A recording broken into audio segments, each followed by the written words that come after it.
Welcome to the Child Care Director's Chair, the podcast for bold educators who are ready to lead, grow, and shake things up in early childhood education. Whether you are a teacher eyeing that lead role, a lead stepping into leadership, or a center owner dreaming big, this is your space to grow with purpose and leave your mark.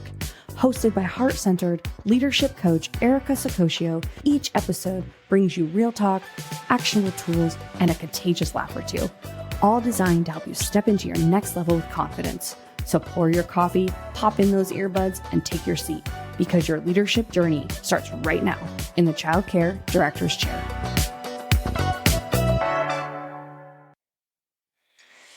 Hello there, directors, assistant directors, teachers, van drivers, CEOs, just EC advocates. No matter what your role is, no matter what your title is, no matter how you're coming to this podcast, I'd like to say welcome to our community. I am Erica Sacoccio, and you are tuned in to the Child Care Director's Chair podcast. Today, I wanted to talk about something that I am very confident about talking about, and that is confidence. I don't know how I became so confident or when it happened, but I can tell you it was a very young age. Um, some people think, is it something you're born with or something that is a skill? And I think the answer might be a little bit of both. But I know, talking with directors, they'll tell me, things like how they self-doubt themselves. And I thought this might be a really great topic to talk about. So ask yourself, have you ever found yourself walking into your center like a boss, but really inside you kind of felt like an imposter? Maybe you're juggling, enrollment or licensing or staff turnover, or that parent who really truly just won't chill out. Well, in all of that, I think you might forget just how powerful you really are. And today we're going to flip the script, because the truth is confidence doesn't start with your title or your to-do list or your clipboard. It starts within. So let's talk about unlocking the kind of strength that doesn't shake under pressure. Because let's face it, with the coffee breaks and the toddler teacher quits, it's always the toddler teacher, right, guys? Licensing calls on the same day. You don't need a to-do list.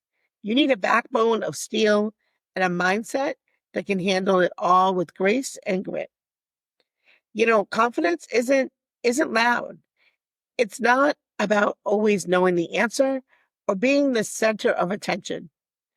True confidence is grounded, it's steady, it's quietly powerful.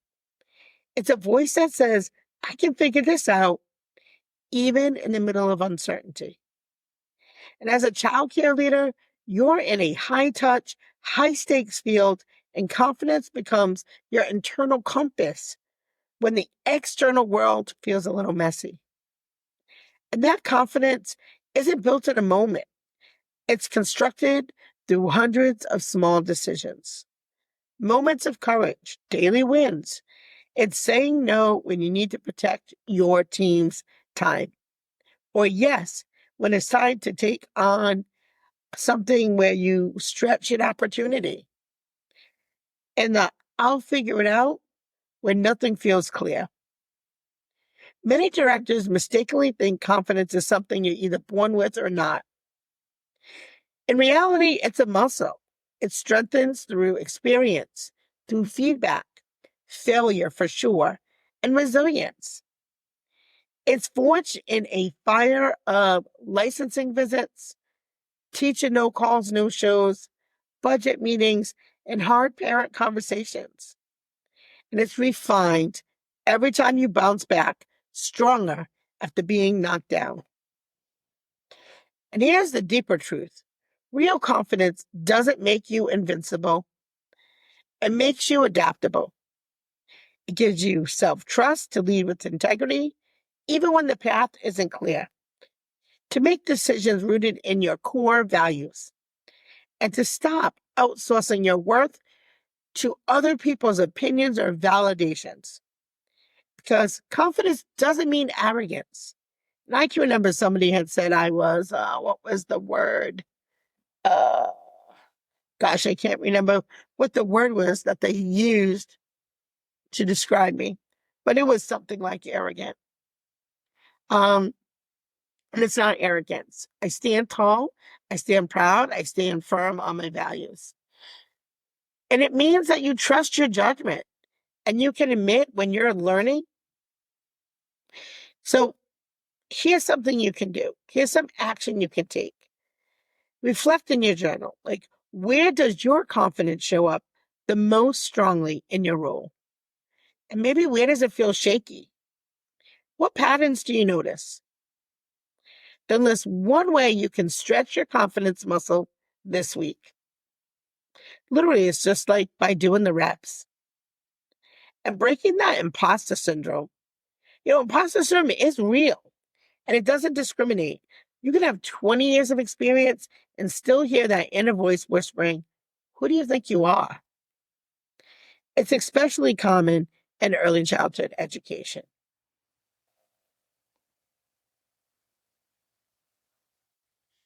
Especially in the leadership roles, like emotional labor is super high and resources are tight and expectations are sky high. And the gap between impact that you're making and the recognition you receive can create a nagging doubt that you're not enough, not experienced enough, not educated enough, not composed enough, don't have the right handbag or shoes, right? There's a lot of things in our field where people perceive what confidence is. And this cycle keeps powerful women feeling small. And let me tell you, I'm here in my Nikes to tell you it's not, and you're not. It's not something that you want to um, take in. I want you to feel empowered. I want you to feel confident. I want you to try new things.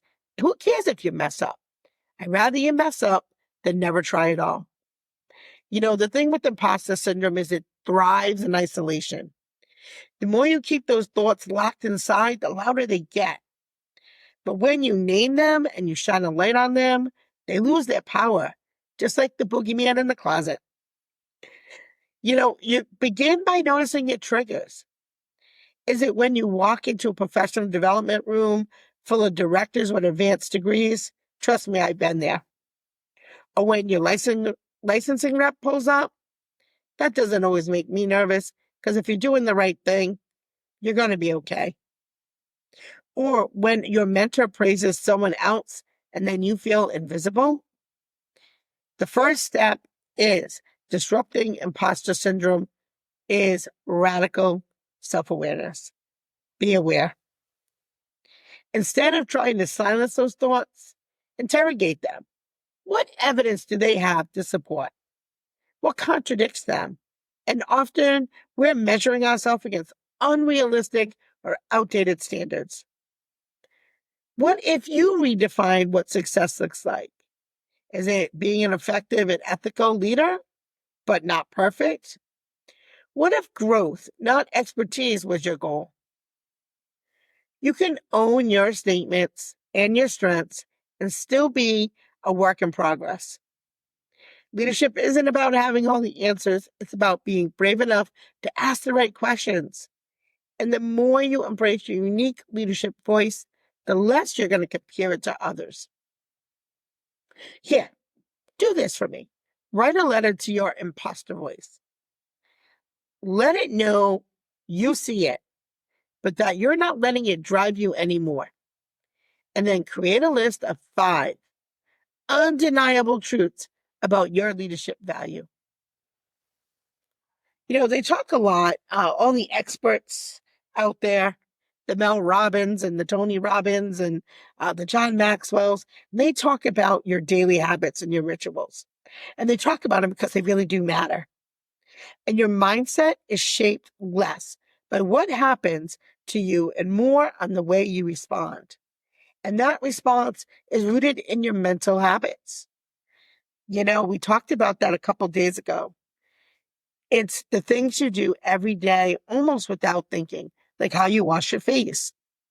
Your leadership mind needs daily maintenance. And just like physical fitness, your mental strength doesn't come from one intense session, although I do wish it did. It comes from consistent repetition over time. If we don't rise to the occasion, we fall to the level of our systems. Starting with your morning, before you check your social media and your email, check in with yourself. Kind of leader do I want to be today? And then choose that mindset as an anchor. Something like, I respond, I don't react. Or I lead with clarity and calm. Repeating this throughout your day helps rewire your brain away from stress and towards strength. And your brain will believe what you tell it repeatedly, so tell it something useful. Now, high-level childcare leaders also benefit from reflective decompression rituals. At the end of your day, take 5 minutes to debrief with yourself. What did I handle well? Where did I slip? And what did I learn? Self-awareness is a practice, not a personality trait. Journaling, taking a moment, silence, even a short walk or meditation can help you decharge the stress. Get rid of it and tap back into your clarity. When you take care of your mindset, your staff feel it, your families feel it, and your center operates with a different energy, and that starts with you. So choose a 5-minute morning or evening mindset practice this week and track how your energy and your focus shifts. I really love listening to sound waves, taking a sound bath. I know that sounds hokey, but gosh, I do love it. And even if there is a labyrinth somewhere around you, depending on where you live in the country, taking a walk on a labyrinth with no shoes and being grounded, oh man, that is, to me, that's one of the most life-altering experiences that you can have if you're really tuned in. But, post it in your office and keep yourself accountable, whatever it is that you're going to do for your inner peace. And I want you to have the power of owning your narrative because every leader walks into their center carrying a story. Some of us are rewriting the script from childhood trauma. Some of us are chasing validation, and others are healing from burnout. Your narrative, your story, tell us about yourself. Tell us who you are and what you're capable of, and how it shapes how you show up. Because leadership isn't just about managing people. It's about mastering your story so you can lead from a place of grounded truth, not perfection, and certainly not performative pressure. If your internal narrative says, I'm not good with confrontation, you're going to avoid accountability and conversations that need to happen. If it says, I'm just winging it, you're going to overlook your achievements. If it says, I'll always mess it up, you're going to stop believing you're not capable of evolving. But what if you shifted that narrative? I'm learning to lead with strength and compassion. You're not stuck. You're just in the middle of a powerful transformation. Rewrite your inner script to reflect the leader that you're becoming. And it's also time to give yourself credit. Think about how far you've come. The you in 5 years from now, you would be in awe of what you're doing now. Stop editing your growth and celebrate your milestones. Confidence blooms when we own our evolution. Our past isn't something to hide from. It's our foundation. And when you share your real story with others, you create connection, not competition. So write one page, one personal mission statement, and anchor it in your truth, your journey, and your vision, and post it somewhere you see daily. Because meltdowns happen every day in childcare centers, and sometimes they show up in the break room, the front office, anywhere. But you can lead with confidence. And I hope that this has really, truly been helpful. for you to feel empowered to make one small change. Any one thing we talked about today. I want you to do it, and I want to hear about it.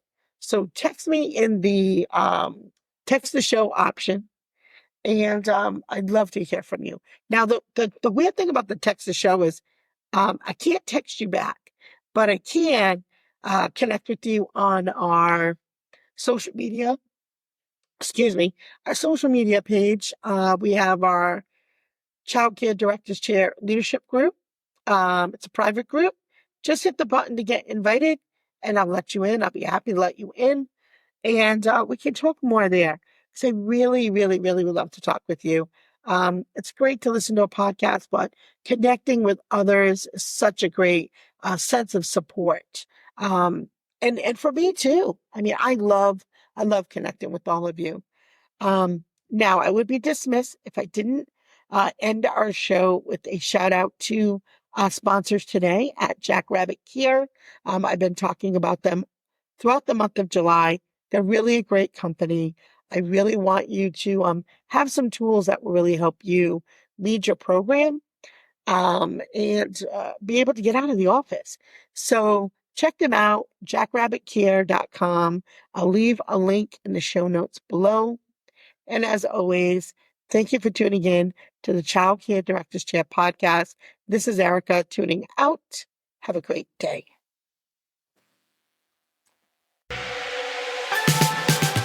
That's a wrap for this episode of the Child Care Director's Chair, where we believe leaders aren't born, they're grown.